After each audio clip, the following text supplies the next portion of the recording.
Hello दोस्तों, नमस्कार। मैं हूं प्रियंका गुप्ता। आज मैं आपको एक बहुत ही इम्पोर्टेंट टॉपिक पढ़ाने जा रही हूं, योजना आयोग। योजना आयोग सिर्फ पीईटी में नहीं बल्कि अन्य एग्जाम के लिए भी महत्वपूर्ण है। तो आइए पढ़ते हैं योजना आयोग होता क्या है। सबसे पहले हम जानेंगे योजना आयोग बनाया क्यों गया है।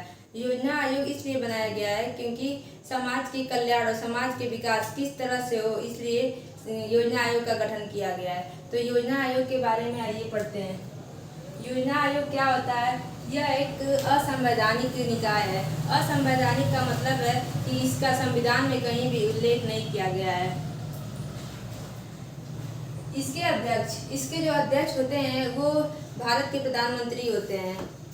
तो सबसे पहले योजना आयोग के प्रथम अध्यक्ष कौन थे? पंडित जवाहरलाल नेहरू। और इसके उपाध्यक्ष कौन थे?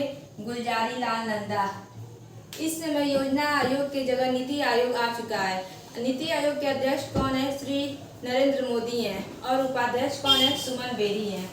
और इसके सीईओ कौन है? परमेश्वरम अय्यर है। एग्जाम में पूछा जाता है उपाध्यक्ष और सीईओ के बारे में। तो उपाध्यक्ष है सुमन बेरी और इसके अध्यक्ष हैं श्री नरेंद्र मोदी और इसके सीईओ हैं परमेश्वरम अय्यर। योजना आयोग का गठन कब हुआ था? योजना आयोग का गठन 15 मार्च 1950 को हुआ था। देखिए ये क्या है? यह एक सरकारी निकाय, सलाहकारी निकाय है।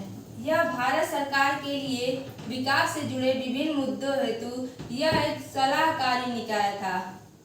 केंद्र तथा राज्य की शक्तियों के विभाजन को ध्यान में रखते हुए इस योजना का गठन हुआ।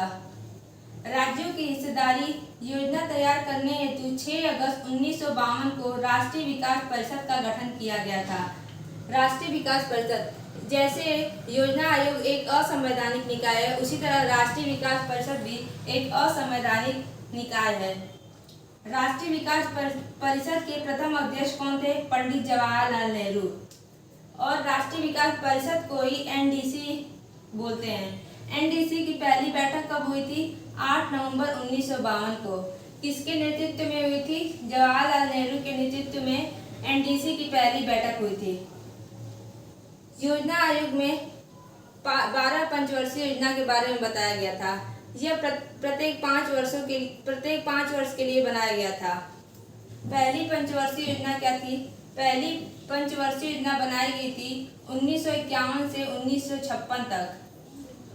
एग्जाम में सबसे ज्यादा पूछता है कि इसका मॉडल किस पर आधारित है। तो प्रथम पंचवर्षीय योजना जो है हेराल्ड डोवर मॉडल पर आधारित है।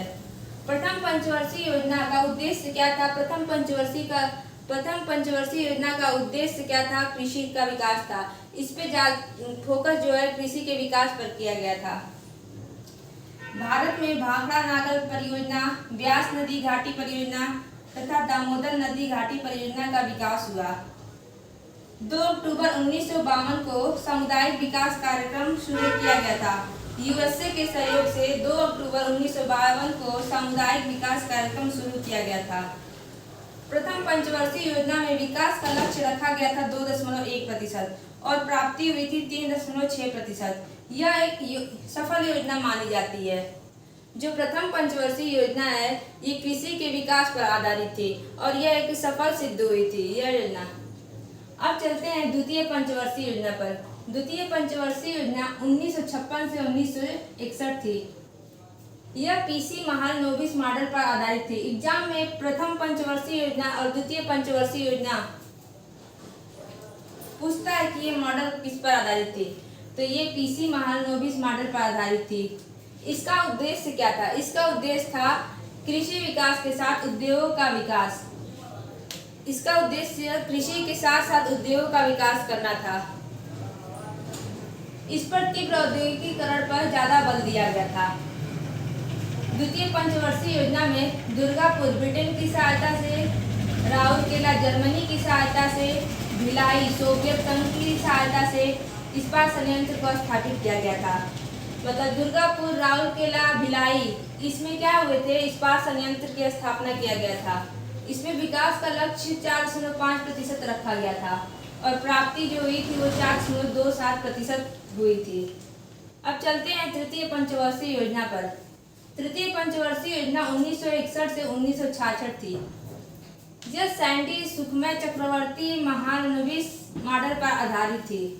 इसका उद्देश्य था अर्थव्यवस्था एवं कृषि को आत्मनिर्भर बनाना। इसका उद्देश्य था अर्थव्यवस्था एवं कृषि को आत्मनिर्भर बनाना। 1964 में सोवियत संघ के सहायता से झारखंड में बोकारो आयरन स्टील कंपनी की स्थापना की गई थी। इसी दौरान क्या हुआ था कि 1962 में भारत चीन युद्ध हुआ और 1965 में भारत पाकिस्तान युद्ध हुआ था और 1966-67 में भीषण अकाल पड़ गया था, जिसके कारण यह योजना असफल रही थी। इसमें विकास का लक्ष्य रखा गया था 5.6% और प्राप्ति हुई थी 2.8% की। यह एक असफल योजना थी। इसका कारण मेन कारण यही था भारत चीन युद्ध, भारत पाक युद्ध और अकाल भीषण अकाल जो पड़ा था उसकी वजह से। भारत में हरित क्रांति के जनक एम.एस. स्वामीनाथन को माना जाता है। ये भी क्वेश्चन मोस्ट इम्पोर्टेंट है,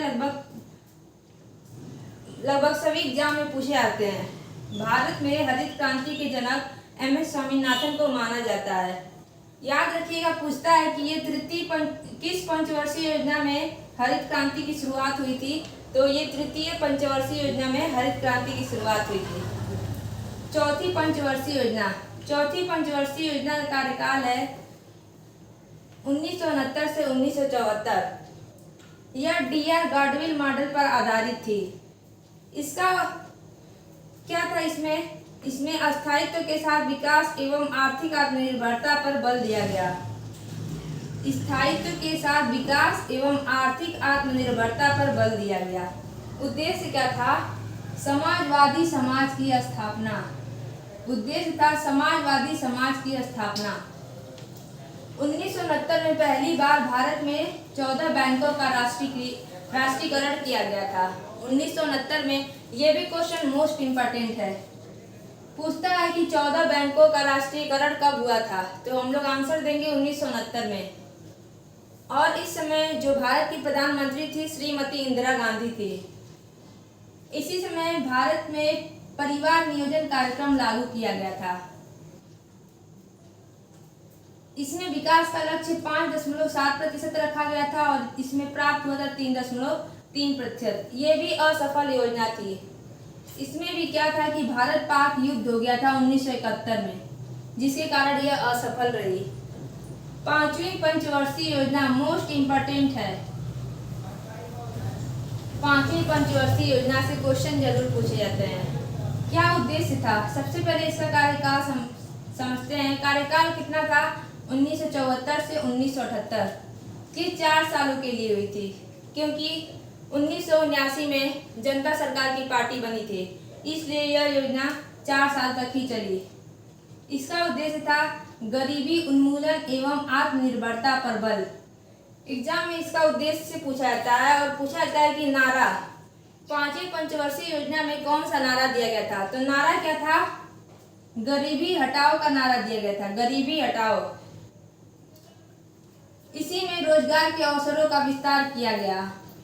20 सूत्री कार्यक्रम की शुरुआत की गई। 20 सूत्री कार्यक्रम की शुरुआत श्रीमती इंदिरा गांधी ने की थी और इन्होंने गरीबी हटाओ का नारा दिया था। 1977-78 में काम के बदले अनाज योजना शुरुआत की गई थी। यह योजना 1978 में ही समाप्त हो गई थी, क्योंकि मैंने अभी बताया कि जनता सरकार की पार्टी बन गई थी, इसलिए यह योजना 1 साल पहले ही समाप्त कर दी गई थी। विकास लक्ष्य कितना था? 4.4। इसका विकास लक्ष्य 4.4% था और प्राप्ति हुई थी 4.8% की।